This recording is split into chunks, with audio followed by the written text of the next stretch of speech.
All right. Welcome, everybody, to Check the Balance, a political podcast by everyday Americans for everyday Americans. Jeff, you and I doing our bit. This is episode 6. 6. All right. 6. Hello, Elliott. How are you? I'm good. Baseball season has started. For those who know me, know that that's a big deal. The Cubs are, just barely in the winning column, so I'm taking it. All right. Yes. And I know this isn't a podcast about Chicago Cubs. It's okay. I won't make that happen. Today, though, I know that one of the things we want to talk about is Senator Cory Booker, who last week spoke for 25 hours and 5 minutes, breaking the record, I think formerly held by Strom Thurmond, and mimicking, I want to say it's Mr. Smith Goes to Washington. Was that the movie? Yeah, I think that's it. I got to take your word for that. Yeah. I think it is. I think it's one of those classic Capri-esque, as they say. As a 56-year-old male, I can't imagine going 25 hours without, how long would I not have to drink anything in order to go 25 hours without leaving a rash? I don't. The last time I did 25 hours straight, I was in college, and there was nothing good about that. Good about staying awake. I mean, staying out of the bathroom for more than 3 hours is unlikely. I think there is, from what I understood, there was a break of sorts, and there was a chaplain brought in for something, but I don't know what, biologically speaking, I have no idea how that biologically speaking, that makes me much more comfortable. So. Yeah, right. But that's not why we're here. No, it's not. Okay, so let's talk about that. So Senator Booker stands up for 25 hours and, to a great deal of attention and recognition. And from, I'm reading a bit here from NBC News. The speech got over 350 million likes on Booker's TikTok live stream. 300,000 people viewing from across his platform at once. Included over 200 stories on from New Jerseyans and Americans. I don't know why they broke it up particularly, other than that's probably where it's from. And it drew over, it drew over 28,000 voicemails of encouragement on Booker's office phone line, which is probably better than other kind of phone calls that a senator gets, right? But and I think I left that, and you and I have talked a little bit about it, but I left that thinking, clearly there's a whole bunch of folks in this country that want to see something profound come out of the minority party. And I think that that's probably expected. I'm sure that's true. But I do wonder if if shouting into the void is the best that can happen, then I think that's another conversation altogether, right? Yeah. And I think that to me is maybe the conversation that we want to lead into. Okay. What are your thoughts? When you say, so our first thought is I'm glad to see some life in the Democratic Party. I think that, that life needs to be translated into, strategery, but I'm glad to see a pulse, right? Yeah. That's exciting to me, but and I want to say that, and by the way, he broke Strom Thurmond's record, that's a nice piece of symmetry that should not be ignored, right? Fair. An African-American breaking Strom Thurmond's filibuster against the civil rights. Poetic. I think poetic. That's pretty I get it. Yeah.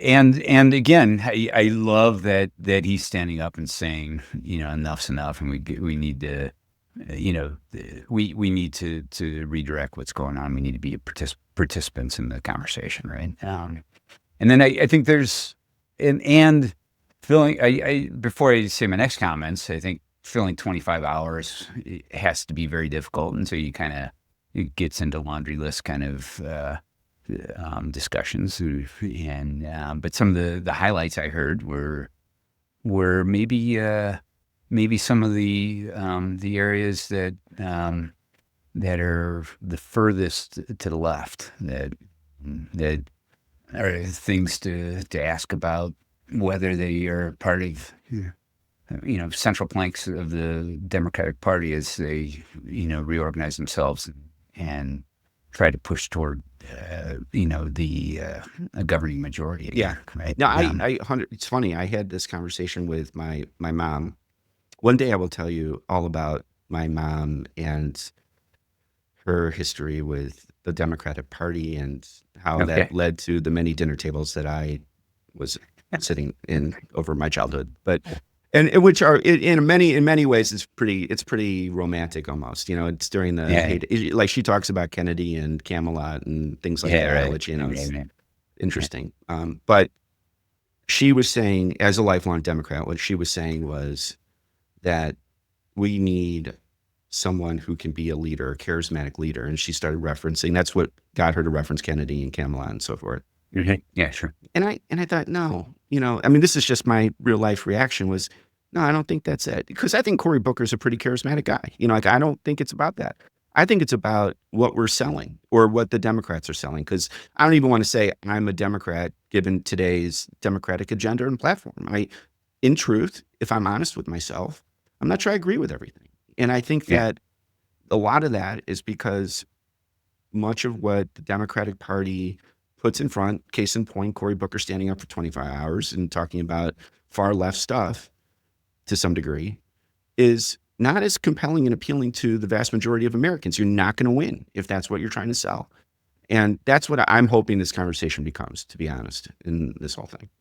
Yeah. So I think as we talk about, let's maybe talk a little bit about some of the policies that to us, right, seem problematic for the Democrats. And I think, and I want to break them up. I want to acknowledge that there's two things that I'm thinking about, right? One is principle and one is electability, right? And those are two different things, right? And we'll have a whole bunch of people on the Democratic left that say you can't give up your principles as you strive towards electability. And my response to that is, if I give up my most important principle to the political wilderness, because I'm worried about every principle, and when I'm considering electability, then that's maybe a problem. So let me just start by tossing one out there as, somebody who is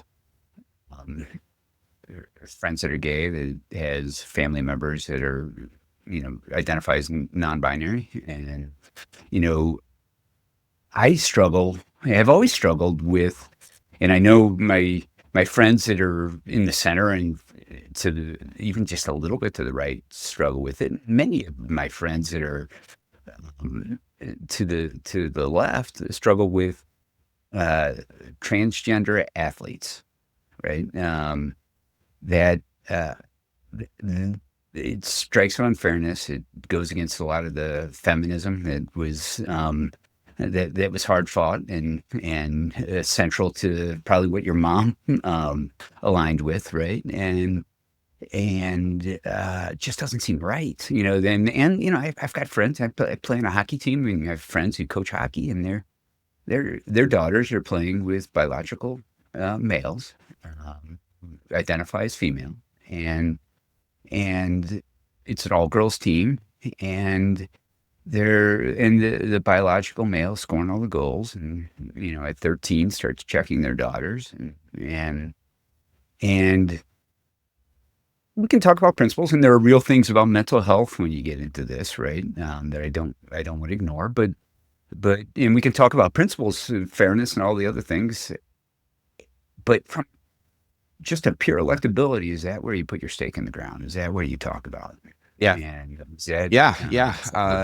Let me not leave you alone hanging on that one. Let me start by saying that again, this conversation with my mom was a good one, and because we started talking about inclusivity. That was how she went to it, was Democratic Party's got to be inclusive. And I said, I don't want to argue against being inclusive, but what I believe is that you can't, if you try to stand for everything, then you stand for nothing. It's that whole, Right. superheroes thing that, we've all heard. I think that what was that would the Invincibles or the Incredibles or whatever that was. Yep. So that profound line from that cartoon movie, I feel as if, and part of this also is where you and I come from in our experiences in businesses.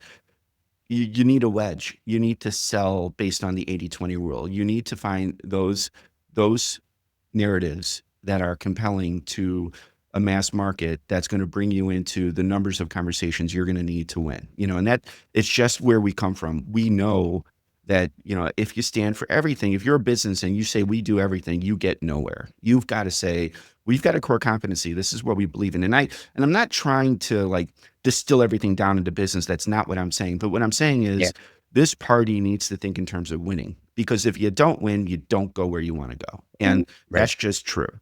And so I think the storyline here is, all right, if we can't stand for everything, what are the parts of the platform that are holding us back? Right. And that's a cold thing to say. Right. And it's not to mean that I am not sympathetic to people that go through transition. I can't imagine how hard that is. I'm not trying to judge that. I'm not trying to stop that person from really the most important thing is, my guess, again, guessing is a person that transitions. The most important thing is that they transition. It's not that they're an athlete, right? It's just that they transition. And I want to acknowledge that. But at the same time, to your point, I also believe, being a father of a daughter who is not a good athlete, so I'll say that, and she's going to have to live with me saying that. She has 3 brothers. Those 3 brothers are great athletes. She did not get it. We call her the running carrot. That's the joke in our family. But she's going to kill me. She's going to kill me. But having said that, if she was an athlete and she was running against this type of scenario, I would feel very defensive, because I want her to feel success, because she's going to put as much into that journey as an athlete as any other guy. And what we tell athletes is you get out what you put in. You get out what you put in. It can't be you get out what you put in unless you run up against this. You know what I mean? And that's not fair, right? So I'm with you. I agree with that. It's a hard conversation because I think I'm naturally wanting to be sympathetic.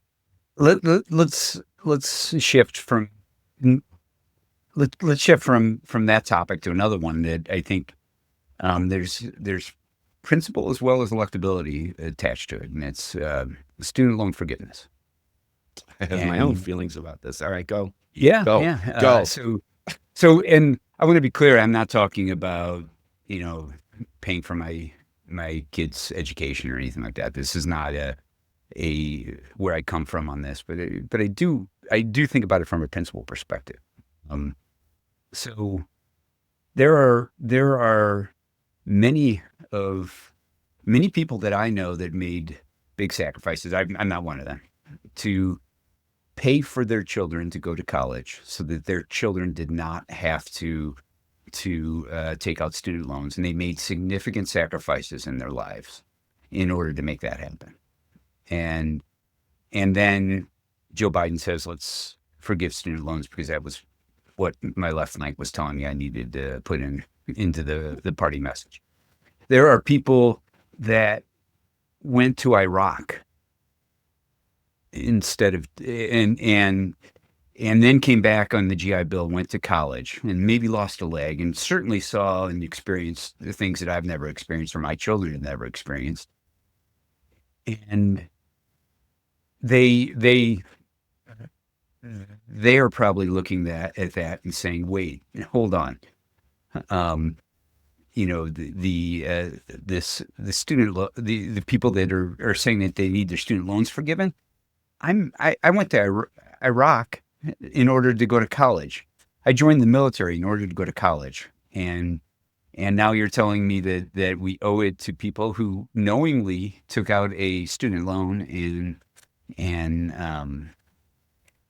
and that doesn't seem fair, right? I'm sympathetic to those discussions, and I also know that it's a big electability problem, right?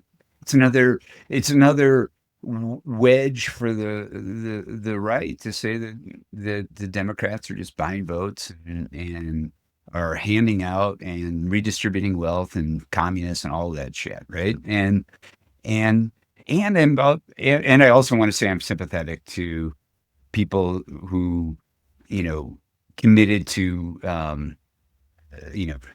serving certain communities through teaching or in other ways after they graduated. Those people should get their loans forgiven. And I know there was a lot of problems with that needed to be resolved, et cetera. Right. But I'm not talking about any of that. And I'm also not talking about the people that got lied to by the for-profit colleges that they went to, right? There's all kinds of shit that is in between, but these blanket, we got to forgive student loans. I'm like, oh, that's kind of low on my list, right? I don't, here's I struggle with that too. And I have a couple thoughts here. Anytime as you were talking about all the caveats, I thought anytime you have to have a bunch of caveats, it's telling you something else, right? And I think what it's telling you is you're not dealing with the root cause, right? So what I think here is frankly, as somebody that has made sacrifices so that my kids don't have to do things in this category, right? Without any moment of reservation or regret, right? I did that. My wife and I did that because we wanted to do something that we thought was the right thing to do. Personal decision. I think that's the way that goes down. But when we talk about student loans and we talk about college education, the real conversation is, why is it so expensive? It's not that there are loans that need to be forgiven. And, that's the problem, I think, with many of these topics, is that we're not talking about the root cause. What we're talking about is the electability issue. And that's the problem. I think a lot of people would, go ahead. Well, there's the argument for that gained a lot less traction in the Biden administration for free community college. I love that idea, actually. I think that's a great one. Yeah. And very inexpensive, state universities or free state universities.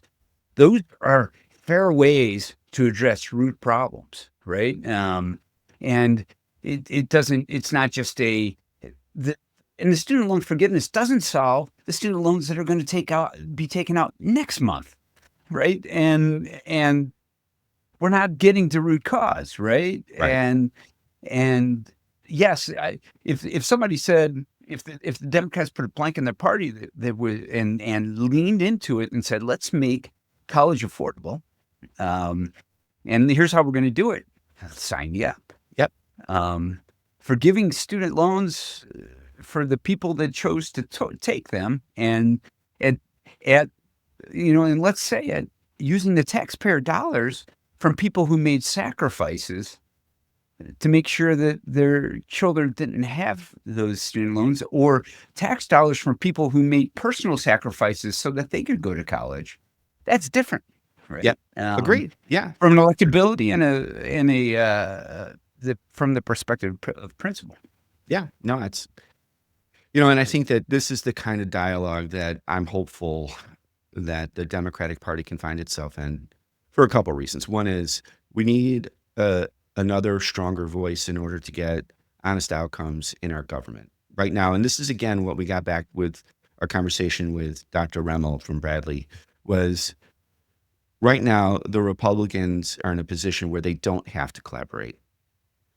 And you got to bring them to the table by developing an agenda that has enough strength in a constituency that they have to collaborate. And that's just true, right? And again, it's not as if, again, we are not having these conversations purely because we think we've got it figured out, but we do think that there's this reality that in America, there needs to be a balance. And right now we're out of balance, and we got to figure out the way to get there.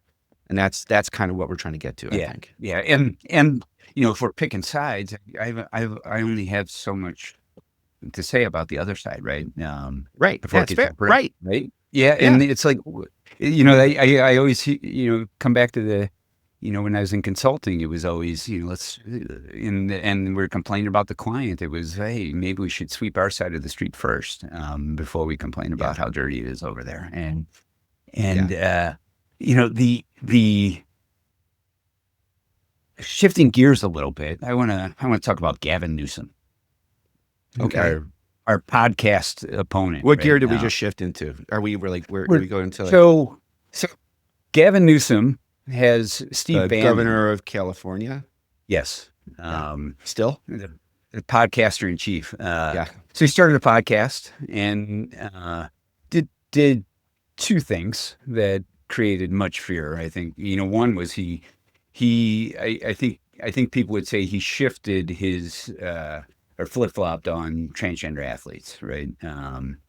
And he engaged with highly polarized individuals like Steve Bannon on his podcast and had a conversation with them, and didn't a conversation that didn't turn into a yelling match and you're wrong, and didn't, I didn't listen to it, to be honest with you, but the way I hear it is he didn't call Steve Bannon out on everything, right? He maybe agreed with him on a few things, and the left went crazy. And and is that what we want to do, right? Is that is pulling into our more polarized positions and refusing to have a conversation with people on the other side of the aisle the right thing to do? I think not. I think I don't have to agree with. I disagree with most of what Steve Bannon has to say, but I would love to have him on our podcast. I think that having those conversations is necessary, right? And I'm not saying that I want to be persuaded by him, but I want to find out where the slivers of common ground between Steve Bannon and I exist, right? Yeah. Yeah. Wow. Okay. I've got layers of thoughts. My first thought is the reaction that the left had, I think, is ill-defined in the sense that I wish I could qualify it. When we say the left, True. it's broad, man. I think Yeah. that what I think I think there's an amplification of the far left, or this progressive platform that's been adopted by the Democratic Party, which makes it appear as if many Democrats are feeling the same way, which is not true. I think that many Democrats, many people in this country, independents, welcome the idea that people of different ideologies sit at a table and start to talk, even if they don't agree. I think this country's hungry for it. I really, Yep. really do. So I think there's a lot more people that didn't say anything that Gavin Newsom did that, maybe, but I don't know if it's a real true temperature check of what's going on. Maybe, I don't know.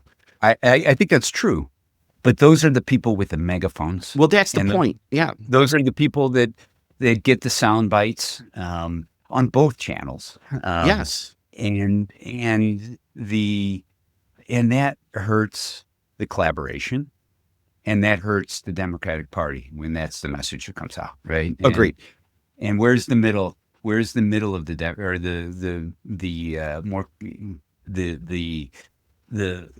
less extreme parts of the Democratic Party standing up for Gavin Newsom and saying, "Hey, wait, hold on, let's have conversations.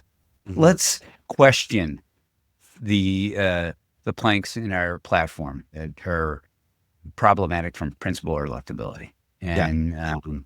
And that's something that I don't see appearing in the press, and I don't hear it. Right. Yeah. I think, well, first of all, spot on, right? 100%. And I think for me, logically, what happens is then what has to happen for that to change? And I think that, there's sort of two logical outcomes I get to, which is, well, gosh, maybe there's a third party, but I don't think I don't know how realistic that is. And then the other conversation I have, all of this in my head, by the way, is, I think we have to redefine the Democratic agenda. I think we need a new agenda with new Democrats, and I think, honestly, I think that's what this conversation is. I think this conversation is a call for a new Democrat. That's what I think this is. I don't know that we need new Democrats. Well, Democratic agenda. I think that we need a refined Democratic agenda. Okay. Let's figure out the most important things. Mm-hmm. And then let's make sure we message in a unified way. Yeah. In a way that's digestible, those most important things. Yeah. I agree. Right. And those most important things can't just be about we're against Donald Trump. Right. Yeah. That's what that's maybe the only thing that was clear to me from the Democratic campaign. The unified message from the Democrats during the fall campaign was, we're against Donald Trump, and that's not enough. No, it isn't. It isn't. And it can't be what we stand for, right? That's No, not no. that's not a formula, right? And I think I think is the big challenge. I think that's what, maybe this is part of this quest that you and I are on, is to help figure out, how do you refine that agenda, and then how do you communicate and sell that agenda in a meaningful way that wins. And, we'll figure it out. Like, you and I are going to snap into that sooner or later, but we're going to figure it out. I guess that's how very. I mean we. Well, I that don't statement mean it. lacks a little humility, I think. I meant we as in the broader group of human beings. The collective we. Okay. No, truth is, I meant you and I, but it didn't matter. I wanted it to be like the broader we. I'm trying to be inclusive. Sorry. Damn it, Elliott. Anyway, so what else? I mean, what else are you thinking? I don't want to.